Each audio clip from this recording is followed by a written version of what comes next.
Hai. Dalam waktu singkat, Qin Yichen merasa seperti berada dalam roh surgawi.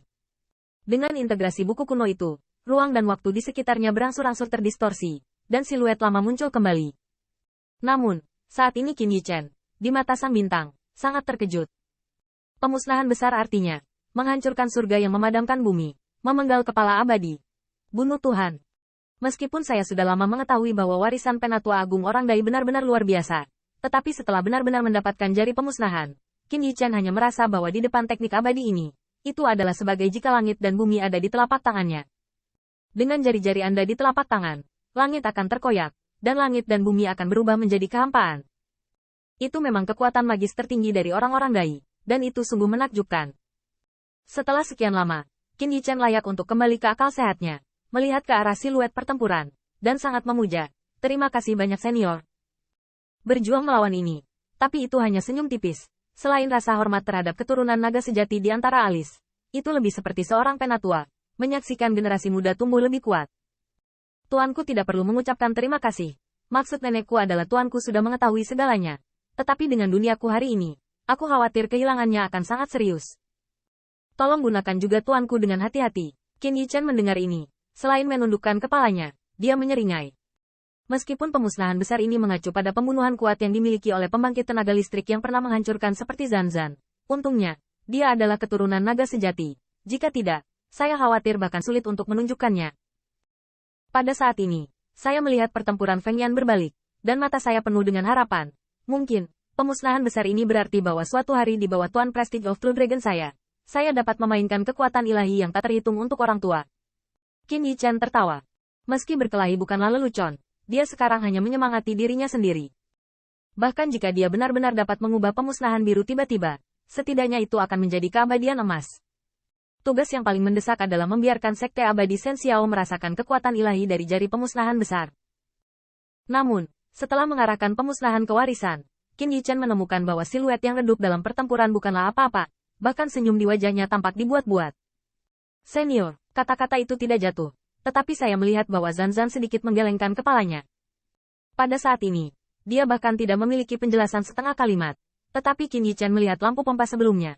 Tetapi wajahnya menjadi semakin hormat. Ini mungkin keinginan dari 10 klan dewa.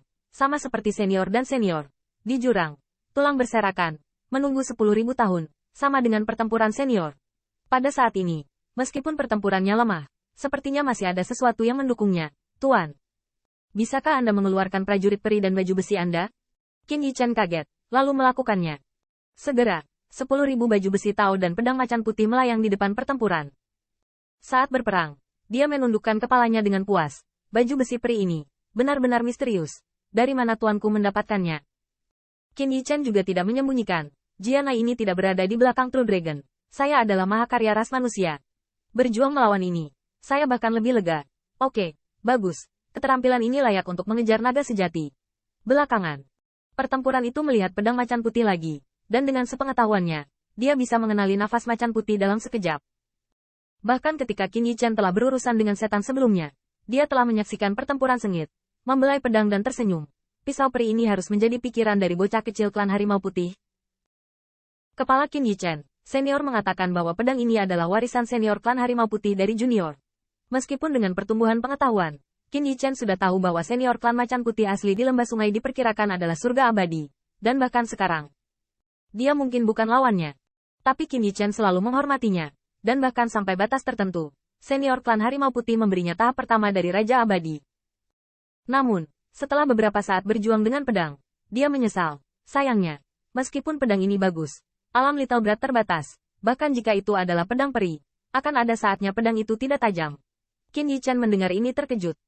Hal pertama yang dia pikirkan adalah mendengarkan kata-kata senior pejuang senior. Apakah itu mengirim dirinya sendiri prajurit peri yang lebih kuat? Tapi reaksi pertama Qin Yichen bukanlah kejutan, tapi luar biasa. Meskipun Qin Yichen sendiri tahu bahwa pedang Harimau Putih memang tidak cukup dibandingkan dengan tentara manusia abadi musuhnya, pedang Harimau Putih memiliki arti khusus baginya. Dapat dikatakan bahwa Qin Yichen benar-benar enggan melepaskan pedang macan putih sampai jarak antara musuh dan tentara abadi kita begitu besar sehingga tidak dapat dilawan dengan satu gerakan. Pertarungan takdir juga sepertinya terlihat di benak Qin Yichen, dan langsung tertawa.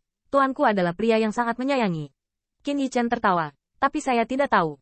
Dia sangat puas dalam pertempuran. Yang pertama dapat memberikan begitu banyak perhatian pada warisan klan Harimau Putih dan anak nakal kecil. Secara alami, dia juga akan menghargai kepercayaan dari orang-orang dainya. Segera, Yan Zhan tertawa lagi. Tapi tuanku tidak perlu khawatir. Pak Tua, memang ada harta terakhir untukmu. Tapi tuanku tidak tahu. Nenek saya, yang paling ditertawakan dan dibanggakan di dunia, tidak lebih dari 2 poin. Salah satunya adalah kekuatan menelan surga melahap bumi. Kata-kata itu berbalik, dan sebuah kebanggaan mengalir keluar dari alisnya. 2 adalah kekuatan dari tubuh yang berdaging ini. Oleh karena itu, lelaki tua itu tidak bermaksud membiarkan tuanku meninggalkan prajurit peri, tetapi menyusun kembali untuk tuanku.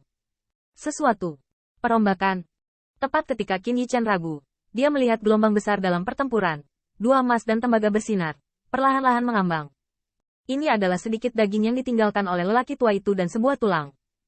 Meskipun pertempuran dengan iblis menyebabkan kekuatan daging ini kurang dari 10 tahun yang lalu, saya dapat melakukan yang terbaik untuk tuanku. Ketika Qin Yichen melihat ini, dia tidak bisa menahan nafas, dan langsung terkejut. Meskipun dia juga tahu bahwa tulang ini, dan beberapa daging, tidak boleh dibandingkan dengan tahun itu, tapi ini seperti dewa spiritual yang melawan warisan senior. Bahkan jika 10 tidak diselamatkan, saya khawatir itu bukan kemampuan Golden Immortal. Tetapi meskipun itu sangat emosional, Qin Yichen masih menggelengkan kepalanya dan berkata, "Senior, lupakan saja. Anda mungkin ingin menyerahkan puing-puing ini kepada junior, sama seperti junior memikirkan pemikiran tunggal Anda." Qin Yichen tidak memiliki pemikiran lain. Dia tidak bisa melindungi jiwa sisa ini dari pertempuran senior, tapi dia tidak boleh membiarkan keberadaan terakhirnya di dunia musnah. Seolah takut akan perselisihan, Qin Yichen buru-buru berkata, "Dan bukankah prajurit peri, junior tidak punya apa-apa lagi, dan dia masih berpikir dia memiliki kekayaan. Membeli beberapa nilai abadi bukanlah masalah, mengapa mengganggu Anda banyak masalah? Lagi pula, bukankah senior sudah terlihat? Junior juga mendapat banyak immortal grade di reruntuhan, senior." Pada akhirnya, Qin Yichen terdiam. Jika dia benar-benar memiliki segalanya dari orang dai, dia tidak akan mengambil kerangka senior dan senior sebagai harta karun.